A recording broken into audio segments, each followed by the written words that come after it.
But if you had to ask the revolutionary generation, the builders of this nation, that laid the keystone, the foundational stones, and upon that, we've been able to get here 250 years, become the most powerful nation on earth, most prosperous. What do you think they would tell us to do? Well, they would be. I don't think they'd be surprised, actually, that a free country like ours could devolve into such,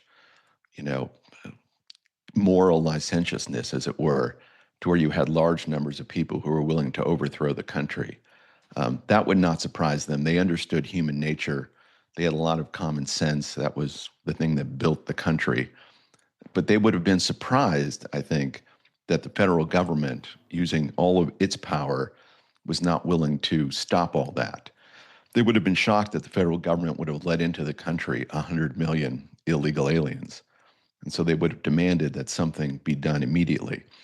Lincoln, remember, in that electric court speech in 1858, called those men of the founding generation. He said, "These are our fathers and our grandfathers. These were iron men," he said, because they fought for the principle they believed in, iron men.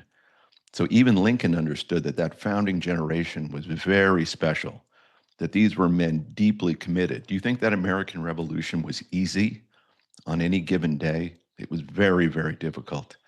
And it required iron men with that level of commitment. We have one man like that today in Donald Trump. What he lacks is an administration that has a similar iron will to make sure that we're defended from these demons. And until we get that resolved throughout the administration, we're going to be subjected to this kind of communist, not merely infiltration, but actual attempted overthrow, insurrection, really, of this country. And they're seeing how far and how far they can go and how committed we are to the defense of the country. Look, parts of this country are very corrupt, parts of it. But thankfully, it's a very small part. The American people are still a good, decent people who love their country. When they go on to these, 4th of July events or any memorial event, they love the country. They see good in the country. They're willing to fight and die for the country. When you see a crisis here, do men run from service? They run to service. We look at all those people you talked about during Memorial Day. Those people love the country. Those men who fought at Tarawa and Palaloo that you talked about last weekend, they signed up for that. They didn't. Some were drafted. Many of those ran to the fight. We still have men who will run to the fight. The American people will run to the fight.